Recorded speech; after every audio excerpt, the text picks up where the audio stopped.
அயலி சீரியல்ல நாளைக்கு என்ன நடக்க போகுதுன்னு பார்க்கலாம். வாங்க வீடியோக்குள்ள போலாம். கையலி கபிலன் தான் மாப்பிள்ளைனதும் உடனே கையலி கபிலனை வேண்டவே வேண்டான்னு சொல்றாங்க. அது மட்டும் இல்ல, என் தம்பியை நீ அசிங்கப்படுத்திட்டு போறதுக்கு நான் விட மாட்டேன். செங்கோட்டு வேலவர் குடும்பத்துல இப்படி ஒரு கல்யாணம் நின்று போச்சுங்கிறதுக்கான காரணத்தை நீ சொல்லிட்டு தான் போகணும்னு கேட்குறாங்க இந்திராணி. இது கேட்ட அயலி, உங்க தம்பி ரொம்ப மோசமான ஒரு பொம்பளை பொறுக்கிங்கிறாங்க. அப்ப நீ நிரூபிச்சு காட்டுன்னு சொல்றாங்க. நிரூபிச்சு காட்டுறதுக்குள்ளயா அதுக்குள்ள கபிலன் ஒரு ரீல் விடுறாரு. அக்கா, இந்த அயலியை நம்பாத, இவ என்ன விரும்பினா, நான் இவளை விரும்பலைன்னு சொல்லிட்டா. அதுக்கப்புறம் இவ என்னையே சுத்தி சுத்தி வந்தா. இவ தங்கச்சியை நான் கல்யாணம் பண்ணிக்கங்கிற பொறாமையில இவ இப்படியெல்லாம் எனக்கு கெட்ட பேர் உண்டு பண்றா.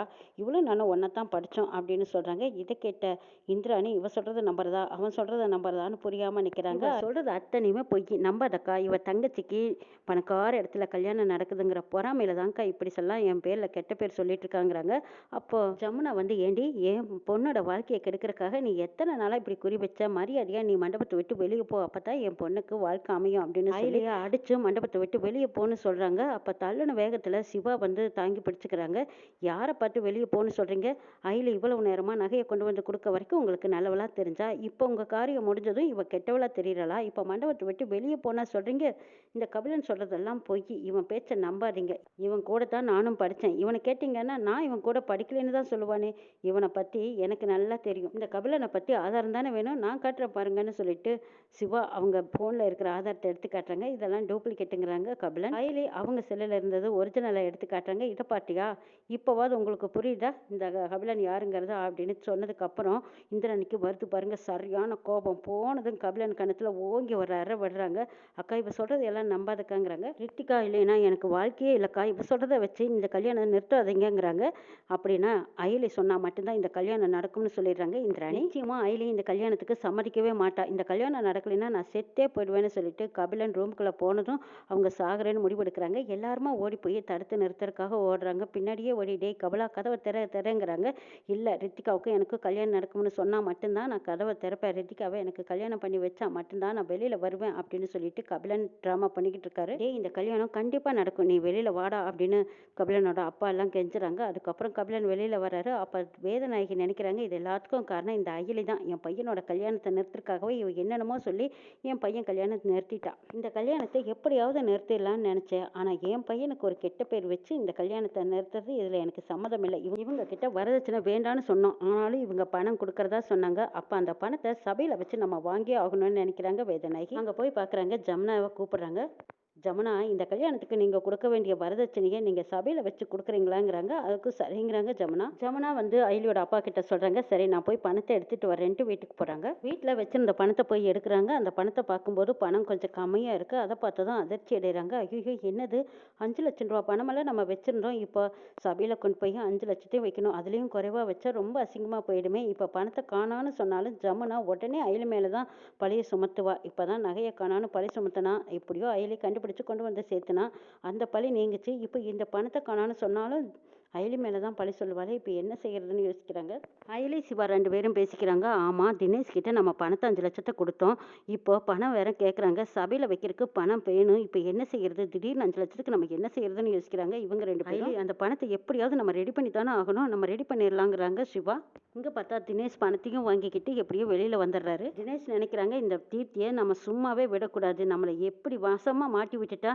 இவ சொல்லித்தானே அயலிக்கு தெரிஞ்சிருக்கு, அந்த நகையை கொண்டு போயிருந்தா இந்நேரம் நம்ம துபாயில போய் செட்டில் ஆயிருக்கலாம். அதுக்கு வழி இல்லாம பண்ணிட்டாலே, இவளை மட்டும் நம்ம சும்மாவே விடக்கூடாது, இந்த அயலியும் சேர்த்து நம்ம பழி வாங்கணும்னு நினைக்கிறாங்க தினேஷ். கீர்த்தி கூட நமக்கு கொண்டு வந்து நகையை கொடுத்தா, அதை வச்சு அவளையும் ஏமாத்திட்டு எப்படியோ நகையை எடுத்துட்டு போய் நம்ம துபாயில செட்டில் ஆயிடலாம், சந்தோஷமா வாழ்க்கையை ஆரம்பிக்கலாம்னு நான் நினைச்சிட்டு இருந்தேன்.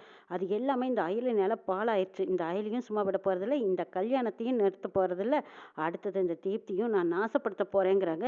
டே, என்னடா சொல்ற, தீப்தி உன்னை ரொம்பவே நம்பினா, நம்பிக்கையோடு தானே நகையை கொண்டு வந்து கொடுத்தா, ஆனா இப்படி ஆகும்னு அவளுக்கே தெரிஞ்சிருக்காதுங்கிறாங்க. இல்ல, அயலினால தான் நம்மளோட கனவெல்லாம் நாசமாயிடுச்சு, அவளை சும்மா விடக்கூடாதுங்கிறாங்க. முதல்ல இந்த கல்யாணத்தை நிறுத்தலாம், கபிலனோட அம்மாவுக்கு இந்த கல்யாணத்துல விருப்பமே இல்லை, அப்படி இருக்கும்போது நாமளும் கொஞ்சம் ஏதாவது ஒன்று போட்டு கொடுத்தா தான் இந்த கல்யாணம் நிற்கும். தினேஷ் யோசிச்சுட்டு உடனே வேதநாய்க்கு தான் ஃபோன் பண்றாங்க. ஹலோ மேடம், உங்க வீட்டுக்கு வரப்போற பொண்ணோட போட்டோ ஒன்று நான் வெளியிட போறேன், இப்போ வரைக்கும் உங்ககிட்ட மட்டும்தான் ஒன்று அனுப்ப போறேன், மறுபடியும் எல்லாத்துக்கும் தெரியற மாதிரி போட்டோ அனுப்ப போறேங்கிறாங்க. இது கிட்ட வேதநாயகி அதிர்ச்சி அடைகிறாங்க. எது, எங்க வீட்டுக்கு வரப்போற மருமகளோட போட்டோவையும் அனுப்புற? ஐயோ, அந்த பொண்ணு மோசமான பொண்ணா பொண்ணா இருக்கும் போல இருக்கு. நான் இந்த கல்யாணமே வேண்டாம். இந்த சம்மந்தம் நமக்கு ஒத்து வராதுன்னு நான் எவ்வளவோ அடுத்து சொல்லி நிறுத்தி பார்த்தேன். ஆனா முடியல. ஆனா கபிலன் இப்போ இவள தான் கல்யாணம் பண்ணிக்குவேன்னு வேற சொல்லிட்டு இருக்கான். ஐயோ கடவுளே! அந்த பொண்ணோட ஃபோட்டோ வெளிய வந்தா மானம், மரியாதை எல்லாமே போச்சே! இது நமக்கு வேண்டவே வேண்டான்னு சொன்னாலும் கேட்குற மாரி தெரியலையே! சரி சபையில வச்சு எப்படியாவது இந்த கல்யாணத்த நிறுத்திடலாம் அப்படின்னு நினைச்சுக்கிட்டு வேதநாயகி ஒரு பக்கம் வராங்க. இந்த பக்கம் சிவா, அயலி 2 பேரும் பணத்த ஏற்பாடு பண்ணி அவங்க அப்பா கையில குடுத்து சம்மந்தி அம்மாகிட்ட குடுக்க சொல்லலான்ட்டு வராங்க. வேதநாயகி வந்து மண்டபமே அதிர்ற அளவுக்கு பெரிய சத்தம் குடுக்குறாங்க. "ஒரு நிமிஷம் இருங்க. உங்க பொண்ணோட யோகிதை என்னங்கிறத நான் சொல்றேன். நீங்க கேளுங்க. என் பையன பத்தி இல்லாதும் பொல்லாதும் பேசி அனாவசியமா என் பையன் சாகுற அளவுக்கு கொண்டு நிறுத்துனீங்கல்ல. இப்போ உங்க பொண்ணு பண்ணுன காரியத்த பாருங்க" அப்படின்னு சொல்லிட்டு வேதநாயகி கேவலமா பேசுறாங்க. "உங்க பொண்ணோட யோகிதை என்ன தெரியுமா? யாரையோ ஒருத்தர லவ் பண்ணியிருக்கா. அவன் இப்போ ஃபோட்டோ அனுப்பியிருக்கான் பாரு. கேவலமான ஒரு பொண்ண எங்க பையன் தலையில கட்ட பார்க்குறீங்களா? நாங்க என்ன ஏமாந்து கிடக்குறோமா?" அப்படி இப்படின்னு திட்டிட்டு இருக்காங்க. "என்னங்க சொல்றீங்க? என் பொண்ணெல்லாம் அப்படிப்பட்டவ இல்லைங்கிறாங்க." ஜமுனா. ரித்திகாவும் வந்து அத்தை என்ன சொல்லிக்கிட்டு இருக்கீங்க? நான் அப்படியெல்லாம் யாரையும் லவ் பண்ணலையே. ஏன் இப்படியெல்லாம் வாய்க்கு வந்தபடி பேசுறீங்கங்கிறாங்க ரித்திகா. ரித்திகா அழுதுகிட்டு இருக்காங்க. அத்தை என் மேல இப்படியெல்லாம் பழி சொல்லாதீங்கங்கிறாங்க. ஆமாண்டி எனக்கு என்ன வேணும்னே உன் மேல பழி சொல்லணும்னு ஆசையா என்ன? உன்னோட யோகிதை என்னங்கிறது எனக்கு இப்ப தெரிஞ்சு போச்சுங்கிறாங்க. அப்ப வந்து அயலி கேட்குறாங்க. ஏன் இப்படியெல்லாம் பேசிட்டு இருக்கீங்கன்னு கேட்க பாருங்கம்மா வாய்க்கு வந்தபடி பேசாதீங்க. என் தங்கச்சி அப்படிப்பட்ட ஆள் கிடையாதுங்கிறாங்க அயலி. அவ அப்படி இல்லைன்னா அப்ப நீ அப்படித்தான் இருக்கியா அப்படின்னு கேட்குறாங்க வேதநாயகி. இதை பாருங்க இப்படியெல்லாம் பேசிட்டு இருக்கிறது எனக்கு கொஞ்சம் கூட பிடிக்கலைங்கிறாங்க அயலி. சித்தி ஏன் இப்படியெல்லாம் பேசிட்டு இருக்கீங்க? இப்போ எதுக்கு அவங்க பேசுனாங்கன்னு பழிக்கு பழி பேசுறீங்களா அப்படின்னு இந்திராணி ஒரு பக்கம் கேட்குறாங்க. இவள பத்தின ஃபோட்டோவோட நான் அனுப்புறதா எனக்கு ஒரு ஃபோன் வந்துச்சுங்கிறாங்க வேதநாயகி.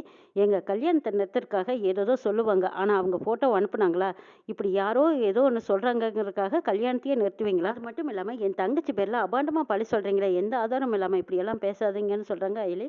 உன் தங்கச்சி அப்படி இல்ல, அப்படி இல்ல, அப்படி இருக்காதுன்னு சொல்லிட்டு இருக்கியே! இன்னும் கொஞ்ச நேரத்துல உன் தங்கச்சியோட யோகிதை என்னங்கிறத வெளியிட போறேன்னு சொல்லியிருக்காங்க. வெளிய வந்ததுக்கப்புறம் உன் தங்கச்சிய பத்தி உனக்கே தெரியும் பாருங்கிறாங்க வேதநாயகி.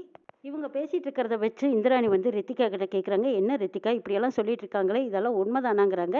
ரித்திகா இந்திராணி கிட்ட கெஞ்சுறாங்க. சத்தியமா நான் யாரையும் லவ் பண்ணல. அந்த மாதிரி ஃபோட்டோவெல்லாம் நான் எடுக்கவும் இல்லைங்கிறாங்க. அப்புறம் எப்படி உன்னை தைரியமா இன்னும் கொஞ்சம் நேரத்தில் ஃபோட்டோவை வெளியிடுறேன்னு சொல்லியிருக்காங்களேங்கிறாங்க இந்திராணி. ரித்திகா கபிலன்கிட்டையும் போய் கெஞ்சுறாங்க. கபிலன் ரித்திகாவுக்காக சப்போர்ட் பண்ணுறாங்க. அம்மா ரித்திகா ஒன்றும் அப்படிப்பட்ட பொண்ணு கிடையாது. அவளை பற்றி எனக்கு நல்லா தெரியும். அவள் அப்படி ஆள் கிடையாதுங்கிறாங்க. டேய் நீ கொஞ்சம் பேசாமல் அமைதியாயிரடா. இப்போ தான் எனக்கு ஃபோன் கால் வந்துச்சுங்கிறாங்க. இதை கேட்ட அயலி கேட்குறாங்க.